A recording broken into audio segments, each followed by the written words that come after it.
Vamos a orar, vamos a poner este tiempo en las manos de Dios. Y lo que queremos pedirle al Señor en este día es: habla mi corazón.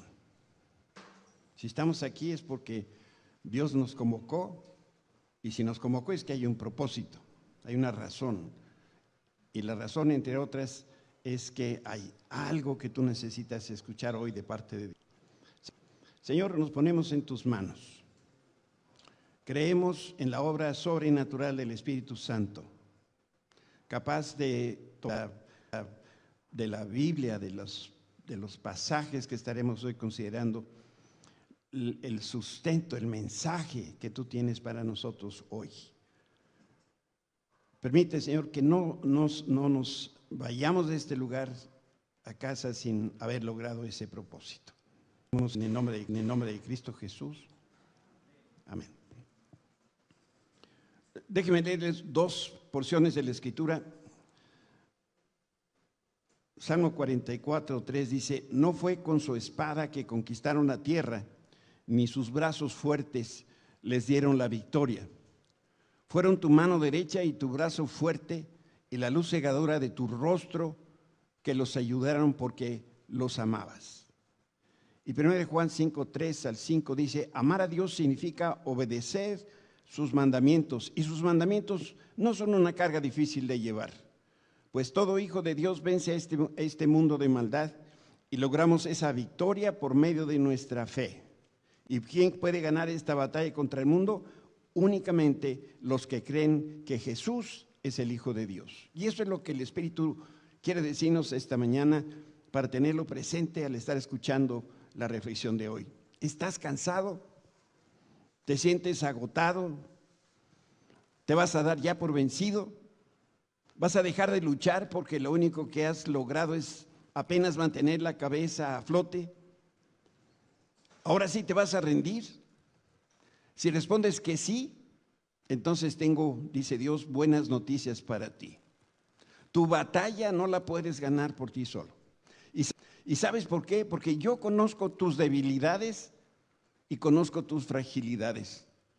Conozco tus luchas y tus derrotas. Pero tu batalla no es solo tuya, tu batalla es mía.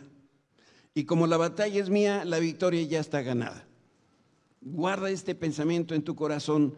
Dios, que nos da la victoria, nos las da por medio de Jesucristo. A todo enemigo lo puse debajo ya de tus pies. Por eso, todo enemigo, todo obstáculo, toda carencia, toda enfermedad y toda fortaleza está debajo de tus pies. Dice el Señor: mía es la victoria. Tú caminarás en victoria mientras te comparto el botín de guerra. Como tú sabes, estamos en una guerra espiritual y el Señor nos habla a través de su palabra. Hemos estado estudiando juntos varias porciones de la Escritura que hablan de David y Goliat.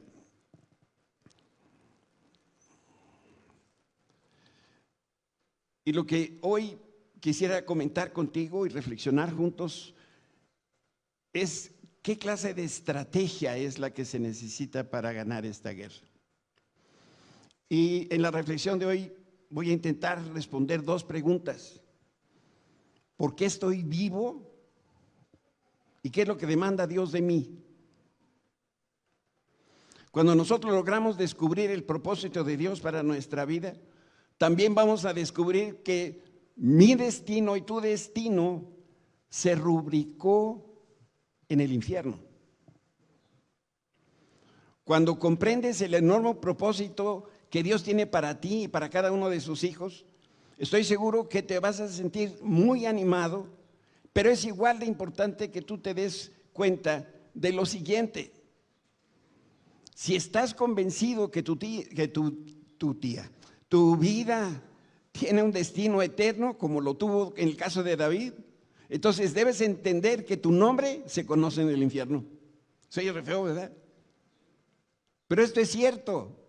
Dios escogió a David para que de su descendencia naciera Jesús, el Salvador del mundo. Ese es el propósito de Dios para David.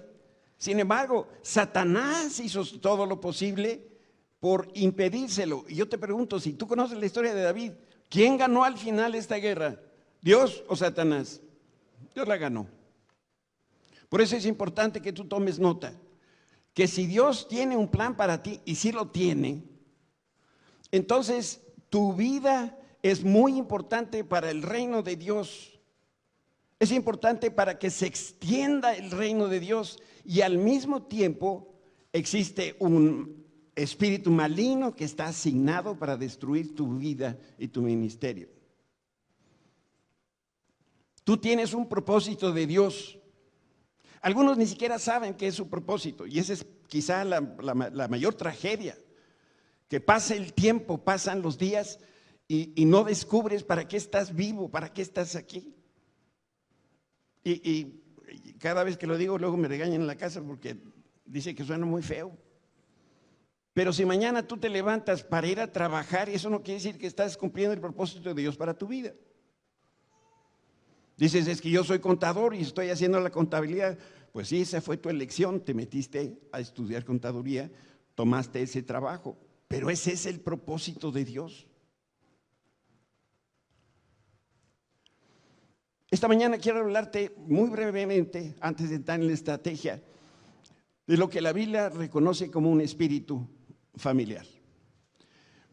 Y te quiero mostrar una estrategia que es efectiva, que Satanás emplea para ejercer dominio sobre nosotros, y estando en conocimiento de eso, vamos nosotros a poder tomar las medidas que son necesarias. Yo no sé si has escuchado la frase talón de Aquiles. Alguien tiene un talón de Aquiles, o esto es el talón de Aquiles de fulano de tal. Lo que esta frase indica es que hay un área de carácter donde la persona es vulnerable. Ahí está su talón de Aquiles. Y lo que hace es que Satanás te estudia a conciencia, con detalle, hasta que se familiariza contigo. Te observa, en especial cuando tú no te das cuenta. Busca ese ángulo preciso donde eres más vulnerable para ser atacado. Busca tus áreas de debilidad. Esos patrones de conducta que te hacen a ti caer son los que conoce a la perfección. Y como es tan cobarde, Satanás, él ataca cuando menos te lo esperas, cuando estás descuidado, cuando estás decaído, cuando estás débil. Por eso la Biblia reconoce la existencia y la actividad de este espíritu familiar, porque esta es parte de la estrategia a la que estoy refiriéndome que conoce nuestro enemigo. Déjame mostrarte 3 porciones de la Escritura. La primera es la Reina Valera, y la parte que he subrayado ahí en amarillo es para que tú te des cuenta de lo importante que quiero mencionar. Y el hombre o la mujer que evocare espíritus de muertos o se entregare a la adivinación, ha de morir, será apedreado y su sangre será sobre ellos. La versión antigua de la Reina Valera, porque la Reina Valera que leímos aquí es la revisión 60, que probablemente es la revisión mejor hecha desde mi punto de vista. La antigua dice así: y el hombre o la mujer en quien hubiere un espíritu pitónico o de adivinación. Y la King James habla aquí, aunque tú no le parles el francés, aquí dice un espíritu familiar. ¿Sí lo ves? Familiar spirit. A chirion, Twinkie Wonder. Dice ahí espíritu familiar, ¿verdad? Lo que pasa es que la traducción inglesa viene de una corriente distinta. En 2 segundos te doy la historia. La Biblia se escribió en hebreo y en griego. Después la Biblia se pasó toda al latín y de ahí viene la Reina Valera. Y la Biblia se pasó toda al griego y de ahí vienen las lenguas como el alemán, el inglés. Por eso hay variación en las traducciones y por eso estoy trayendo la King James a colación. Entonces, se llaman espíritus familiares porque estos espíritus analizan, estudian a la persona y se familiarizan con ella porque la quieren destruir. Necesitan encontrar ese talón de Aquiles. Y lo que hacen es que conocen a la persona con lujo de detalle Identifican sus fuerzas, sus debilidades y después ejercen dominio sobre la persona. Y el ataque del enemigo va dirigido en particular a las personas que son clave para extender el reino de Dios aquí en la tierra. No, pastor, es que esta semana Satanás me agarró por todos lados. Híjole, no sé si fue Satanás, de verdad, te lo digo. Si eres clave para que el reino de Dios se dé a conocer, híjole, ten cuidado. Saca la armadura de Dios porque vas a ser atacado. Hay otros que están sufriendo por sus malas decisiones. Esa es otra historia. Y así como hay ángeles que nos guardan, también existen ángeles caídos que han sido asignados para destruir a las personas que les sirven a Dios con fidelidad. Yo no sé si tú jugaste fútbol americano de niño o te juntabas con los cuates de la cuadra y jugaban alguna cosa. Y había, yo donde me crié, era un conjunto de casas y había un montón de niños y de niñas y demás. Y armábamos unos juegos de tochito en plena calle. Bueno, era una privada. Y entonces se hacía el equipo. Y este se va para acá y este se va para allá y no sé quién, no sé cuál. Y de pronto, como éramos grandes conocedores de la estrategia del fútbol americano, entonces decía el que se quedó de capitán, la jugada es así y así asado. Y del otro lado decían, pégatele a fulano de tal, pégatele juntito, no lo sueltes, ¿no? Entonces, tiene asignada a esa persona y no lo deja para nada. Y de esa manera va a evitar que a lo mejor la jugada vaya a cachar el balón o la jugada la vaya a realizar esa persona. Quédatele ahí pegadito. Eso es lo que hacen los espíritus familiares. Y en el equipo también había otros que decían, a ese ni lo busques, ese se cuida solo. Los que no tienen nada que ver en el reino de Dios, esos se cuidan solos. Esos están batallando por sus problemas. Esa no es la plática que queremos tener esta mañana. Ahora, ¿por qué los espíritus familiares atacan a esta clase de personas? Porque los siervos de Dios también son representantes del Señor aquí en la tierra. Y recuerda que Satanás no está interesado en nosotros y dañarnos y destruirnos a nosotros, sino que su meta sigue siendo destruir a Dios. Por eso, si tú representas al Señor, si tú representas sus intereses ahí donde trabajas o donde vives, tu vida está en peligro. Porque Satanás hace tres cosas que hemos repetido a través de estas semanas. Él destruye, mata y roba. La agenda de Satanás no ha cambiado desde todos los tiempos. Así desde el día que el Señor lo expulsó del cielo, Él se esfuerza intentando derrocar a Dios y gobernar al mundo. Si la sangre de Cristo entonces corre por tus venas espirituales, si tú eres una persona redimida y eres un vaso de la gracia de Dios, si tú estás cumpliendo el propósito de Dios para ti, entonces Satanás asigna a uno de estos espíritus familiares que no se te va a despegar, lo vas a traer como estampa todo el tiempo. Y ese espíritu familiar te va a seguir, te va a estudiar y se pudiera convertir en un gigante para ti. Y él va a esperar paciente hasta que caigas. Y una vez que caigas te ataca. Se oye horroroso. Pero tengo que ser muy claro con ustedes de dónde está la guerra que se sucede en nuestros días. El gigante de David era real, era físico, estaba a la mitad del valle de Ela y no lo dejaba avanzar. Mira, los gigantes que tú y yo enfrentamos igual son reales, son espirituales y también pueden impedir que se cumpla el propósito de Dios en nuestra vida. Y eso que tú estás experimentando, ese choque de voluntades, eso que no puedes lograr o concretar, bien puede ser que ese es el choque donde tú estás queriendo hacer lo que Dios quiere, Satanás está queriendo que no se cumpla y entonces viene un choque de voluntades.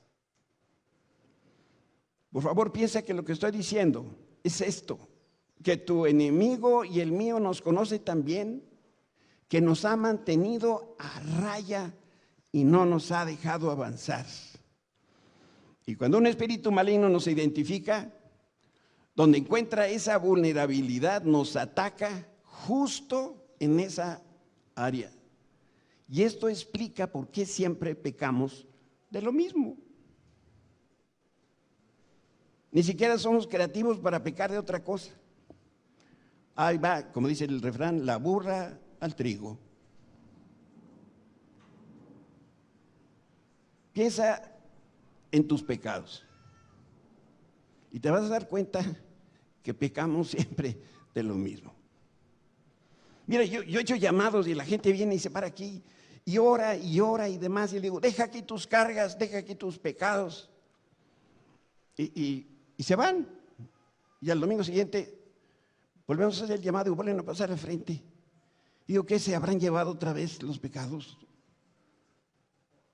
¿Por qué batallamos siempre de lo mismo? La estrategia de David para experimentar a su gigante es el corazón de esta enseñanza del día de hoy. Mientras Goliat habló basura y mentira, David le contestó con la verdad de Dios. Vamos a leer aquí una porción de la Escritura.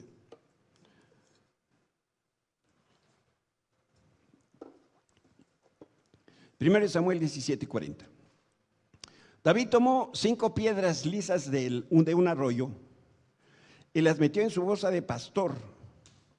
Luego, armado únicamente con su vara de pastor y su honda, comenzó a cruzar el valle para luchar contra el filisteo. Goliat caminaba hacia David con su escudero delante de él, y mirando con desdén, el muchacho de mejillas sonrosadas. Me gusta la descripción de la Biblia. Nota de las versiones de la Biblia, dice, y cuando el filisteo miró y vio a David, le tuvo en poco porque era muchacho rubio y de hermoso parecer. ¿A quién te recuerda? Pau, nos la vamos a llevar a la casa, Pau. Pues está hablando del pastor, ¿no? Muchacho, poco tiroteado, pero muchacho. Güero, bueno, ni tan güero, pero de ojo tapatío, eso sí, muy simpático. Versículo 13. ¿Soy acaso un perro? Le rugió a David, para que vengas contra mí con palo. Y maldijo a David en nombre de sus dioses. Ven aquí y les daré tu carne a las aves y a los animales salvajes, gritó Goliat. David le respondió al filisteo, tú vienes contra mí con espada, lanza y jabalina, pero yo vengo contra ti en nombre del Señor de los ejércitos celestiales, el Dios de los ejércitos de Israel, a quien tú has desafiado.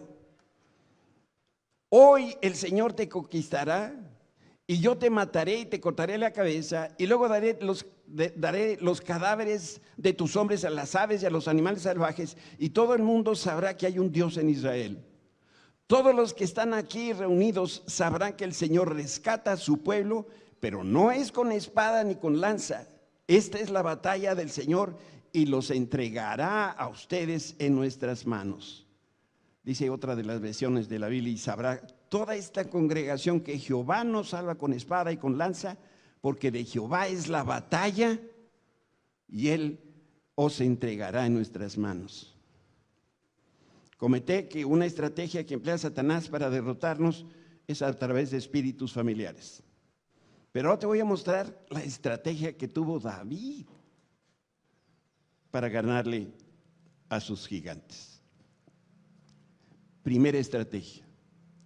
David se enfocó en el Dios del pacto y no en el poder del enemigo.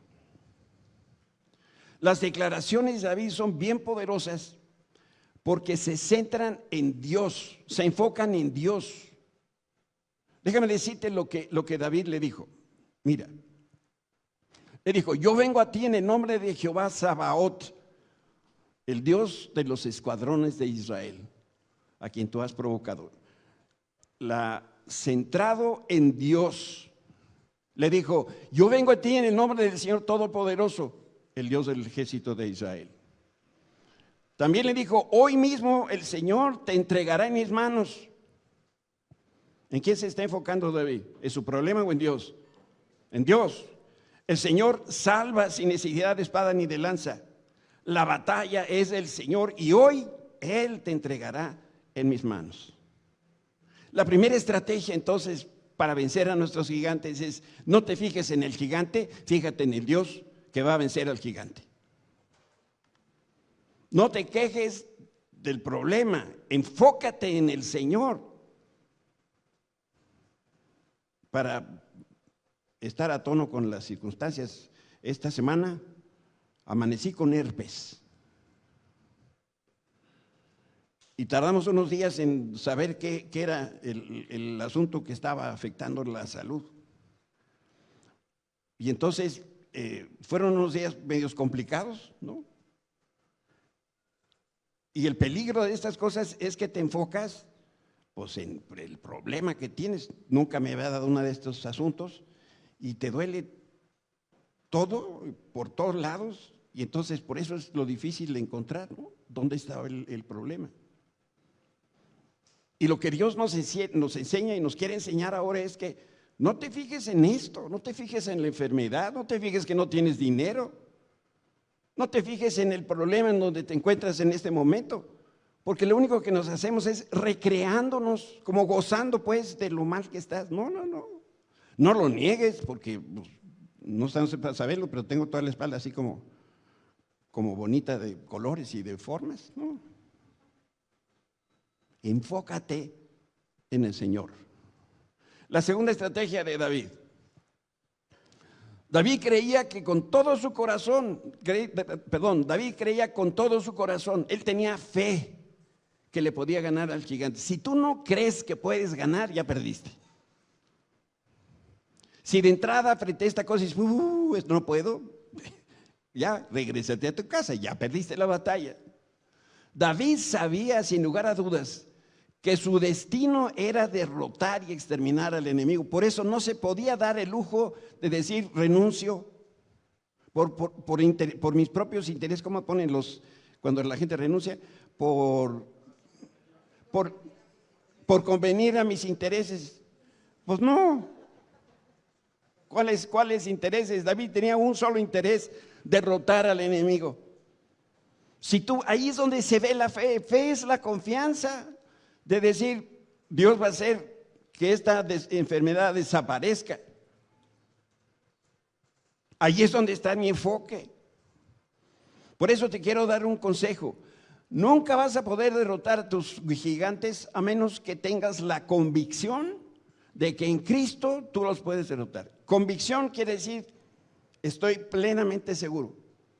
Te digo algo, porque tú has experimentado la convicción.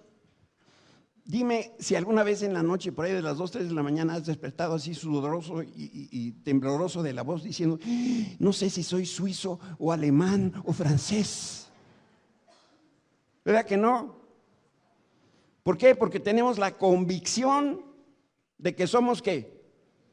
Y el que no, mire, está el nopal. Tenemos que tener la convicción de que en Cristo yo voy a derrotar a ese gigante, y prueba de esa convicción es que lo declaro con mis labios y lo digo con pasión. Cambia entonces mi manera de hablar.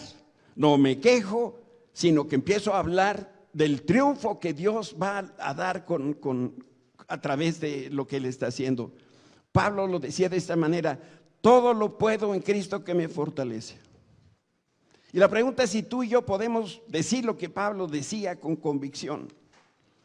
Se necesita fe para creer que con la ayuda de Dios yo tengo la fortaleza y el poder para realizar cualquier cosa que Dios quiere que yo haga.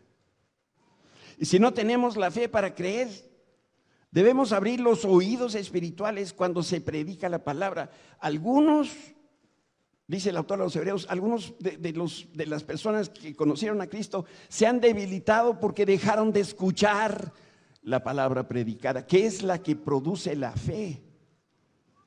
Con esto de la pandemia y de la guerra y no sé qué, tanta gente ha abandonado la iglesia. Bueno, algunos la abandonaron desde antes de la pandemia. Y entonces están recluidos no sé dónde. Tienen que ir a trabajar, entonces salen de sus casas. No es asunto de que tengan temor de contagiarse. Lo que pasa es que algo en lo espiritual está sucediendo que impide que las personas regresen. Y ahí es donde vemos la estrategia del diablo. Porque no quiere Satanás que tú escuches la verdad predicada, que es la que produce la fe. Dice la Escritura, la fe viene por el oír la palabra. Por eso antes de salir de esta casa, Dios quiere que tomes la conciencia y la convicción de que tomado de la mano de Cristo, hoy tú puedes vencer a tus gigantes.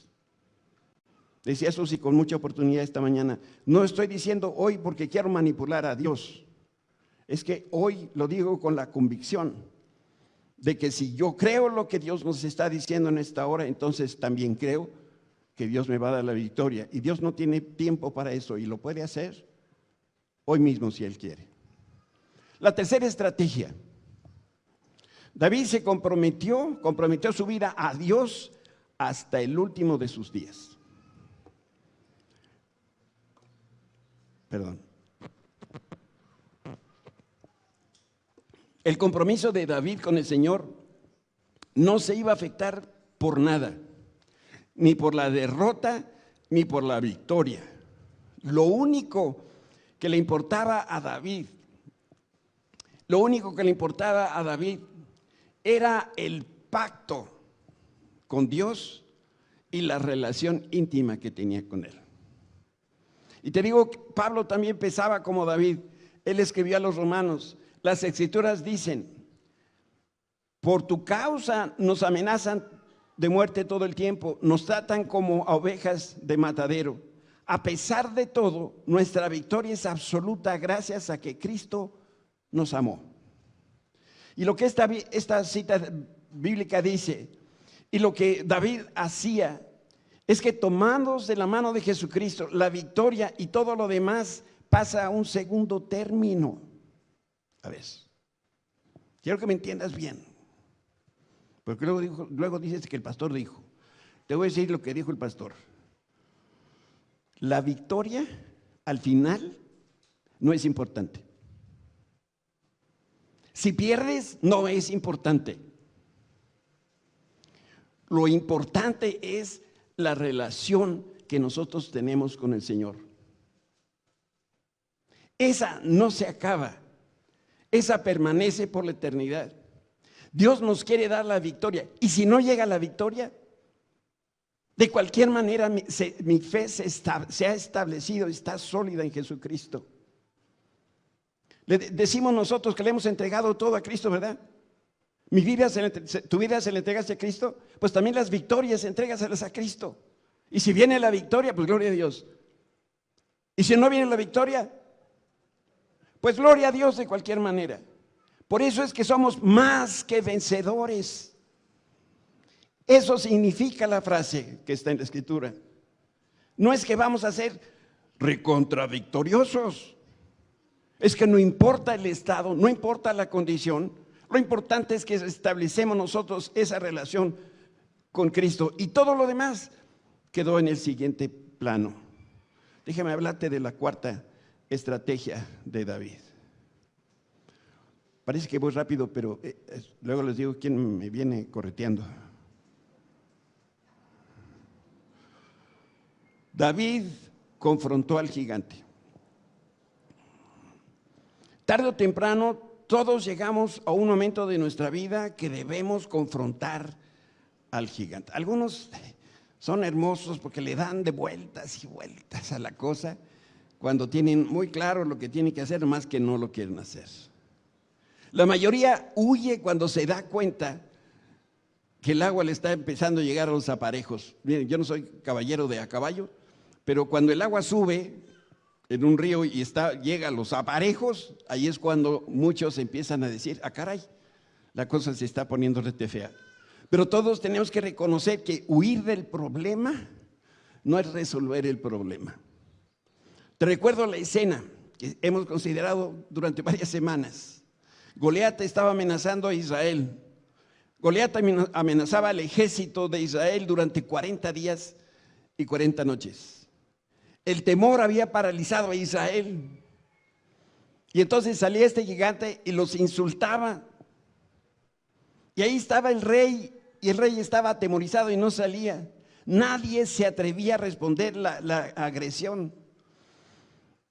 Pero toda esa situación vergonzosa se acabó en el instante que llegó David, porque venía a dejarle un lonche a los hermanos. Y David dijo: ¿y este individuo qué está haciendo aquí? La Biblia no lo dice, pero yo me imagino que David pensó: prefiero morir en la pelea que tener que aguantar a este Goliat que me amenace el resto de mi vida. Y ese día le puso el alto a Goliat.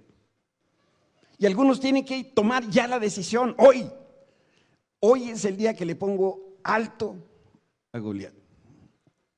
Yo me pregunto, ¿cuántos estudiantes le tienen pavor a los exámenes? La inmensa mayoría creyó la mentira que su destino es reprobar matemáticas, química, inglés y todas esas otras materias espantosas. Alguno que fue a la escuela no solamente de paseo, sino tomó clases, reprobó siempre matemáticas, ¿verdad? Y entonces parecía que ya está en mi destino, ¿no? Año tras año, la misma historia.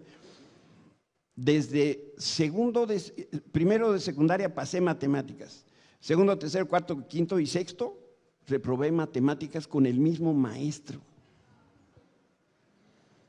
Todos los semestres tomaba clases especiales de matemáticas.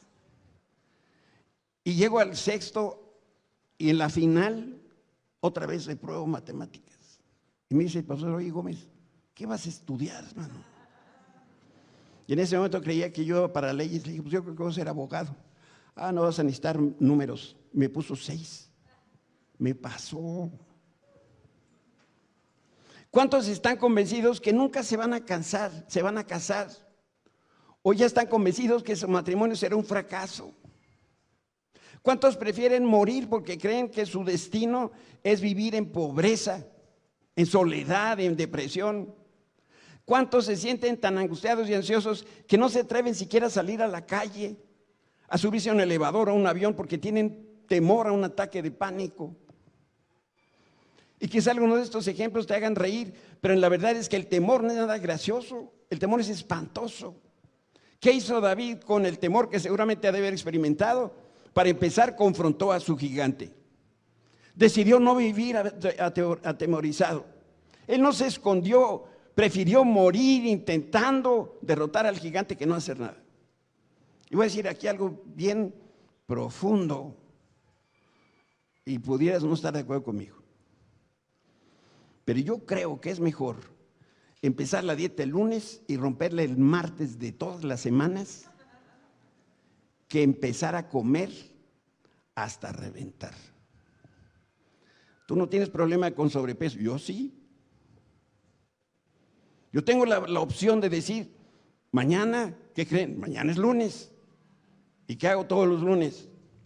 Me pongo a dieta. Y ya para el martes ya la rompí. Pero qué diferente sería si yo dijera: nunca más a las dietas. ¿Qué pasaría conmigo? Voy a explotar de gordo. Entonces, cada uno tiene que ver su gigante y tomar su estrategia. Pero el lunes yo enfrento a David, a Goliat. Exacto. David escogió morir luchando que vivir el resto de su vida como un perdedor. Él decidió vivir a la luz en vez de estar en la oscuridad de la vergüenza, del temor, de la intimidación. Y algunas personas aquí en esta casa espiritual hoy necesitan dar el mismo paso que David. Te quiero animar porque en Cristo sí puedes vencer a tu gigante.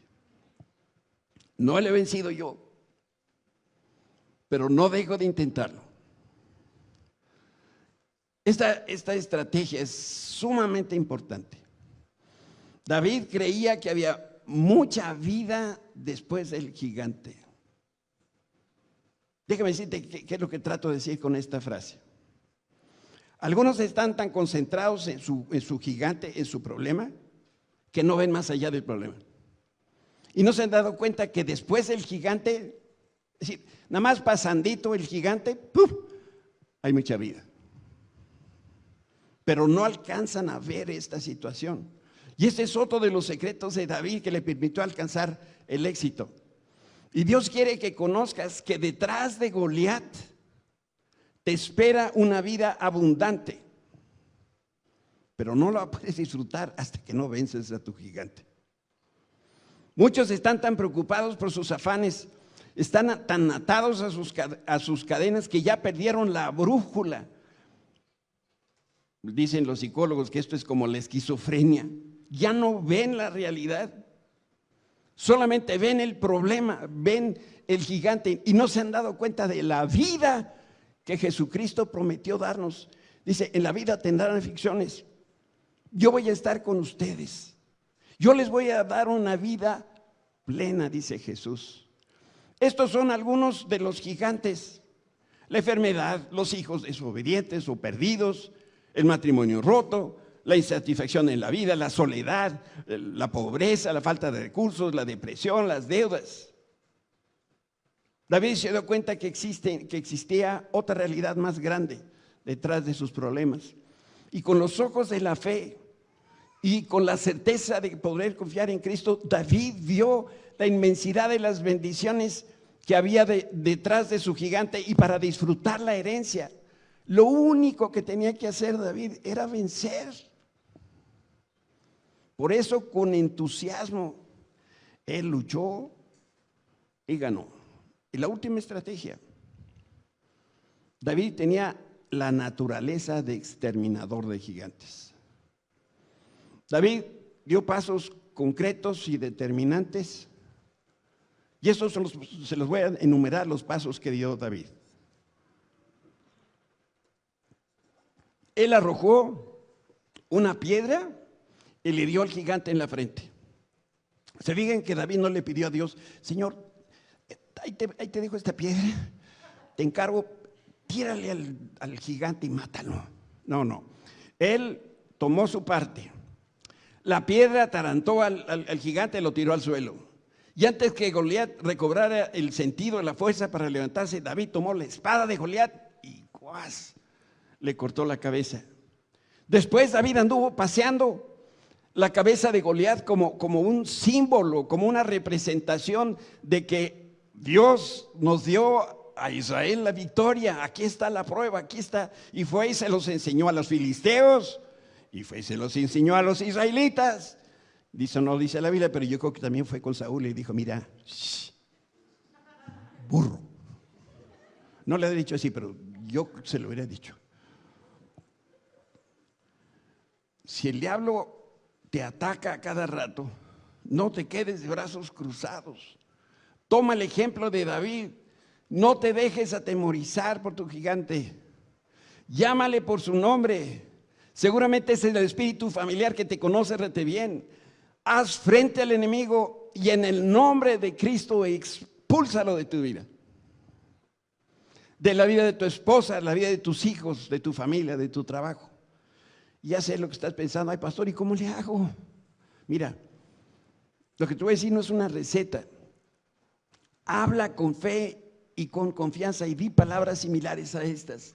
Espíritu maligno, de flojera, de muerte, de pobreza, de enfermedad, te ordeno en el nombre de Jesús que salgas de mi vida.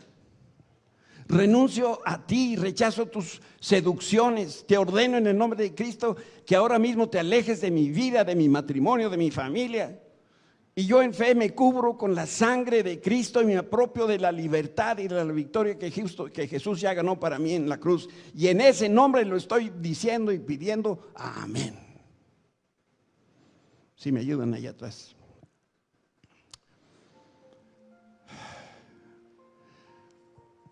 Si tienes 4 hijos y un maleante un día viene a tu casa y toca la puerta y te dice: vengo por uno de tus hijos, ¿a cuál le das? ¿El grande? Al chico. ¿Por qué no le das uno si te quedan 3? Yo sé que como padres daríamos la vida para defender a cada uno de nuestros hijos. Pues con esa decisión y valentía tienes que pelearle a Satanás cada palmo del terreno que te ha robado, que le ha robado a la vida de tu familia, a la vida de tus hijos. Y papás, varones, hijo mano, Dios te puso por cabeza, pero no para que te traigan a ti la sopa primero, sino para que salgas en defensa de los tuyos. A mí se me eriza la piel cada vez que escucho frases como las que voy a enunciar aquí, que las he escuchado de ustedes como iglesia. Ya le dije a mi hijo o a mi hija que no haga esto o aquello, pero ya él pues es un adulto. Yo respeto sus decisiones, aunque no estoy de acuerdo. ¿Qué?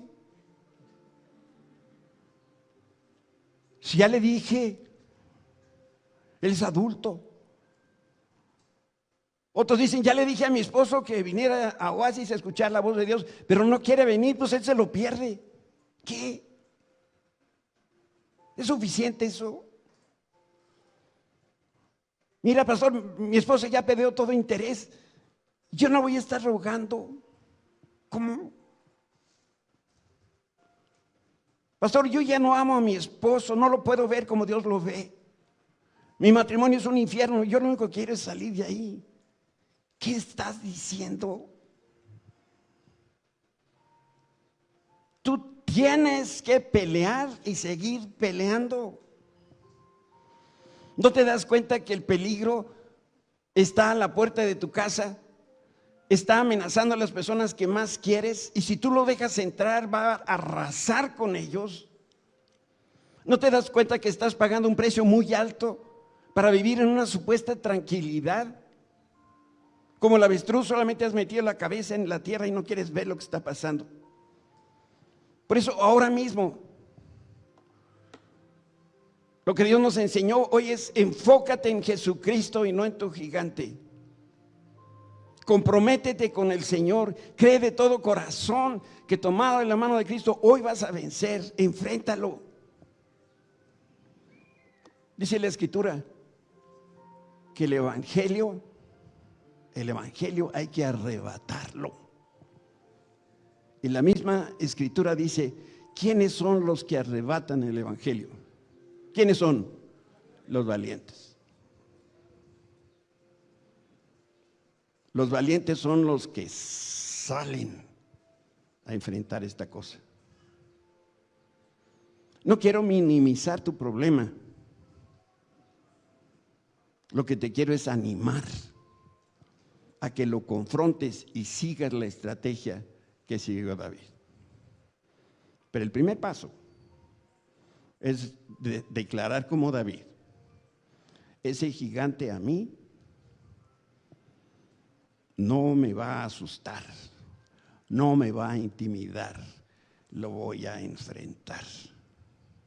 Si tú das ese primer paso hoy, aquí, yo estoy seguro que Dios te va a respaldar y te va a dar la estrategia particular para que venzas a ese espíritu familiar.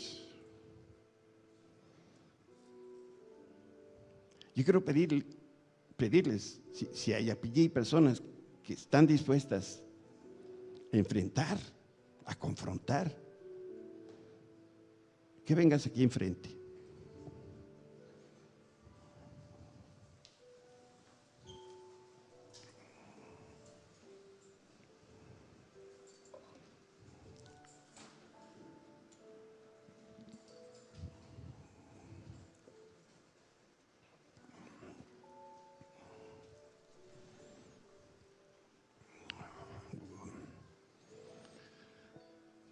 Señor, creo que nos hubiéramos quedado ahí atrás, pues éramos todos. Pero bueno, pues qué bueno que estamos aquí enfrente, porque así los tengo más cerquita. Yo tengo, por supuesto, mis luchas. Yo no puedo decir yo ya estoy más allá del bien y del mal, no, ni con mucho. Y muchas de estas luchas son de todos los días, a veces de todas las horas del día. Y he visto la mano de Dios y me ha dado victorias en algunas áreas y en otras sigo luchando. De ahí la importancia de sentir y de creer que lo importante no es la victoria. Todas las victorias se van a dar, pero quizá se logren ver cuando estemos en el cielo, en la presencia de Dios. Un hermano mío murió de cáncer y un pastor oró por él y le dijo: esa enfermedad que tú tienes no es de muerte, sino para que la gloria de Dios se exhiba. Y ese es un pasaje bíblico. Y mi hermano y mi cuñada y la familia, sus hijos y nosotros creímos en esa verdad. Y orábamos al Señor: Señor, gracias porque tú dijiste que esta enfermedad no es para muerte. Y mi hermano se murió. Dios le dio 2 años de vida después de un coma hepático. Él murió de cáncer de hígado. Le dio 2 años. Y en esos 2 años se dedicó a predicar la palabra a diferentes iglesias con el mensaje. Y su mensaje era muy sencillo: no le tengan miedo a la muerte. Ya pasé por ahí. Él experimentó el primer paso de la muerte, que fue ese coma. El Señor lo sacó de ahí. Y su mensaje era: es padrísimo. Y se murió. Y un día, hablando con mi cuñada sobre este tema, decía: es que Dios cumplió su palabra. Porque ¿sabes una cosa? Mi hermano tiene salud el día de hoy, allá en el cielo. Siempre se cumplen las promesas de Dios. Algunas las vamos a ver aquí, las vamos a disfrutar, y otras las vamos a ver allá y también las vamos a disfrutar. Por eso no es tan importante la victoria como la relación. Por eso tú tienes que decirle hoy en oración a Dios: Señor, hoy confronto a mi gigante. Ese es todo lo que Dios quiere oír. Y después está atento, porque el Señor te va a dar la estrategia. Levanta tus manos un momento para que Dios te vea. Oh Señor,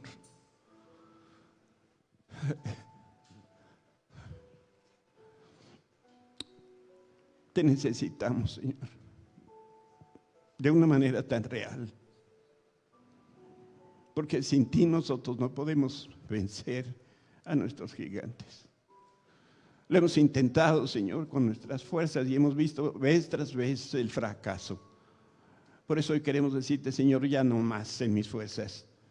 Ahora quiero hacerlo en tus fuerzas. Y tomo ese primer paso que tomó David. Y vaya ejemplo nos dio un jovencito, quizá de 17, 16 años, que sin ninguna otra herramienta más que una honda y una piedra, tuvo el valor que venía de ti, Señor, para hablarle a ese Goliat. Y cuando él le derrotó, habló palabras que venían de ti. Y habló de ti, Señor, y le dijo: en el nombre del Dios de los ejércitos celestiales, Goliat, yo vengo hoy para derrotarte.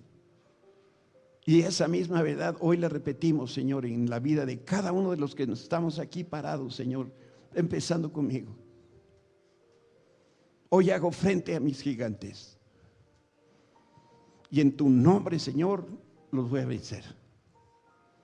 Y después daré testimonio de lo que tú también has venido haciendo en mi vida.